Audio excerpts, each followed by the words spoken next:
With this video, we will look at the function of constitutional law in the United States of America and the Kingdom of Norway. Specifically, we will look at the way that the basic law established by each constitution may be applied to fostering such democratic ideals as equality and social welfare. Each constitution consists of a complex of value judgments, understood by those authoring statesmen to be of the utmost value to ordering society in accordance to the ideals recognized as foundational to Western democracy. Both the Constitution of the Kingdom of Norway and the Constitution of the United States of America are studied for being liberal constitutions, admired for the remarkable efforts that went into their historic founding, and perhaps more so for the equal attention paid in their design to the political liberty of citizens, statesmen, lawmakers, politicians, and private enterprise. To varying degrees, constitutions function to balance, emphasize, or tilt legal protections according to positive rights and negative rights. Stephen Gardbaum explains, there are two main types of positive constitutional rights: social and economic rights, or welfare rights, such as the rights to education, health care, housing, minimum standard of living and work. The other kind of positive rights are protective rights, or rights to protection or security from the state against the actions of fellow citizens that endanger equal social and economic rights. Along with a consideration for positive and negative rights, it is important also to consider the way constitutional rights are structured, especially with respect to the scope or extent by which positive and negative rights may be applied or enforced. The applied effect of constitutional structure is referred to as vertical and horizontal effect. Vertical effects refer to the way in which constitutional law may regulate the conduct of governmental actors in their dealings with private individuals. The applied vertical approach operates from a view that the greatest good for democratic society results from it being largely unrestricted by constitutional law or governmental constraints, that the collective will of the civic body may correct the balances of justice. Horizontal effects may regulate relations among private individuals. The horizontal approach is less liberal towards individual rights. Here, the basic law of a constitution is understood to reflect the fundamental values of democratic society, established with respect for the common good, designed to apply to all members of a nation equally, and must be governmentally made to benefit all members of society accordingly. With this working sense of positive rights and negative rights established, along with vertical and horizontal effects, let's take a look at the U.S. Constitution and the Constitution of Norway, and the way their articles work to foster certain democratic ideals.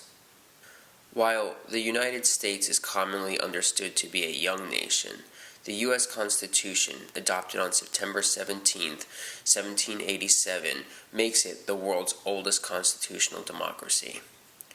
Amendments have been added to spell out freedoms not explicitly indicated in the main body of the Constitution, to guarantee a number of personal freedoms, limit the government's power in judicial and other proceedings, and reserve some powers to the states and the public.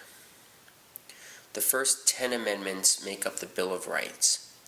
The Bill of Rights itemizes a number of freedoms not made explicit in the main body of the U.S. Constitution, such as freedom of religion, freedom of speech, a free press, a free assembly, the right to keep and bear arms, and that constitutional rights are to be observed as applying to all people.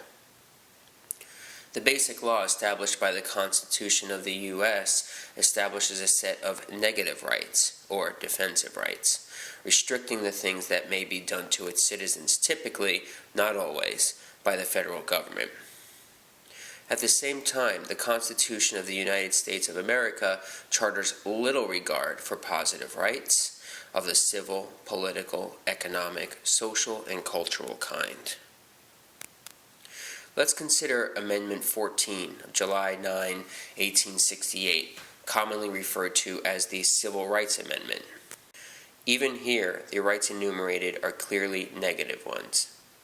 The vertical effects of the exclusively negative rights guaranteed by the U.S. Constitution have created challenges in serving just protection to some of the most basic human rights observed by many other developed democratic states.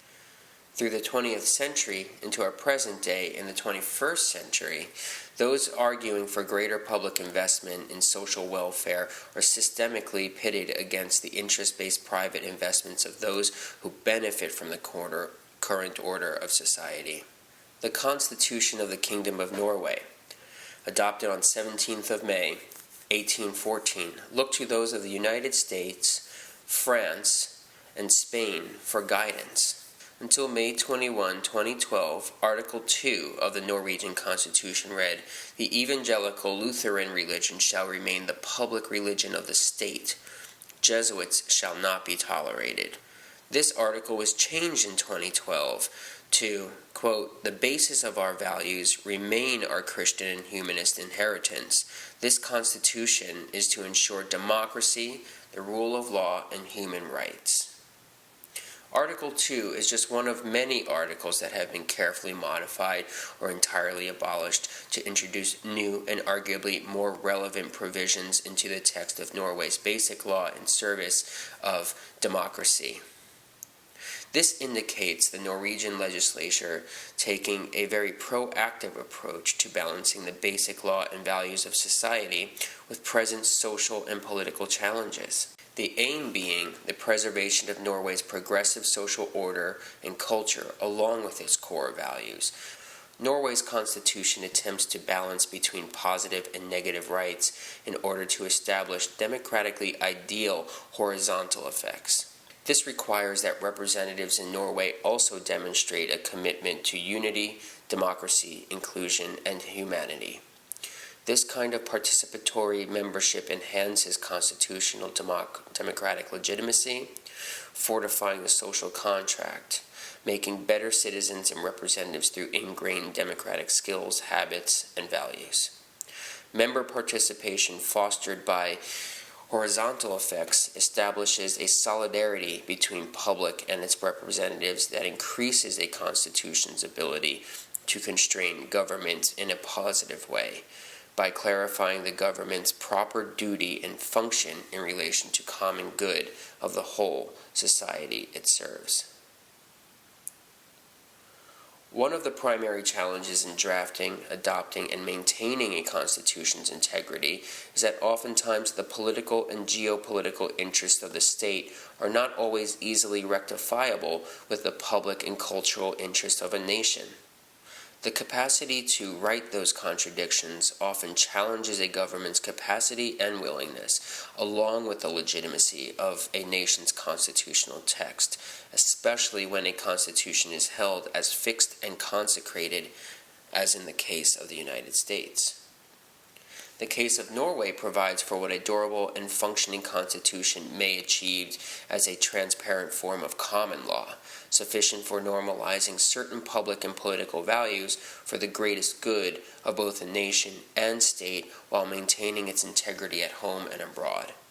The people living under the Norwegian Constitution have done so in a markedly extended state of high and progressive prosperity.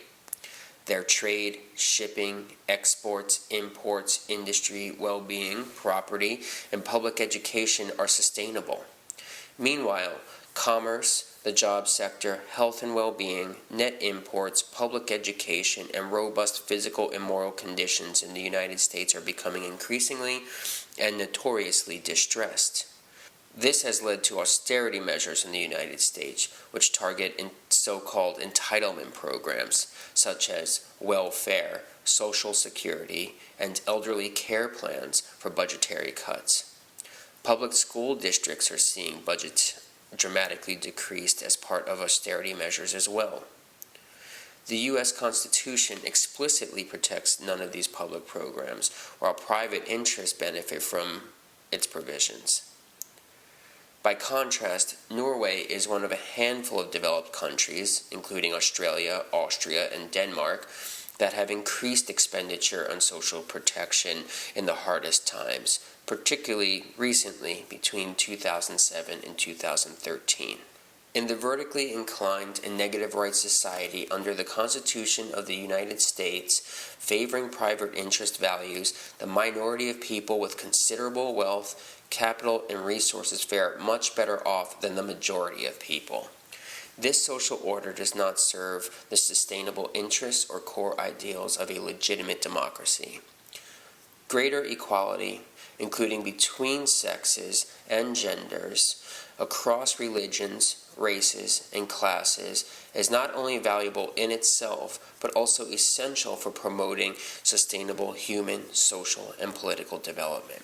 I am of the mind that it is Norway's framework of constitutional democracy, blending liberal, social, and integral models, that is more efficient in preserving democratic ideals for its constituents than the liberal constitutional democracy of the Republic of the United States of America. This is not to ignore the fact that the U.S. Constitution has fostered a rich and dynamic nation, but that it seems to be in need of some repairs where it allows for private interests to lean on the basic law where more social and public interests cannot. Where a constitution does not accommodate even basic human rights in a democratic state, that constitution has lost its ability to accurately reflect the goodwill of a democratic state and the human needs of a democratic nation.